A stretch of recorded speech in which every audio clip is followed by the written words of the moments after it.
മനുഷ്യൻ്റെ വിജയം കർത്താവിൻ്റെ കരങ്ങളിലാണ്.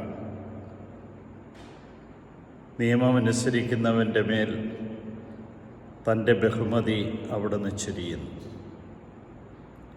നമ്മുടെ വിജയം കർത്താവിൻ്റെ കരങ്ങളിലാണെന്നും അവിടുത്തെ വചനമനുസരിച്ചാൽ അവിടുന്ന് തൻ്റെ ബഹുമതി നമ്മുടെ മേൽ ചൊരിയുമെന്നും പ്രഭാഷകൻ്റെ പുസ്തകം 10-ാം അധ്യായം 5-ാമത്തെ വാക്യത്തിൽ ഓർമ്മിപ്പിക്കുന്നുണ്ട്.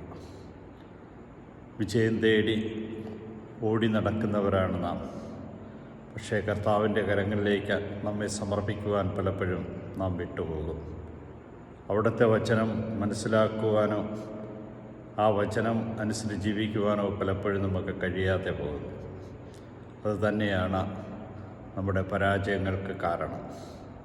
അതുകൊണ്ട് ദൈവത്തിൻ്റെ വിജയകരമായ കരങ്ങളിലേക്ക് നമ്മെ സമർപ്പിക്കാം. അങ്ങനെ വിജയം നേടാം.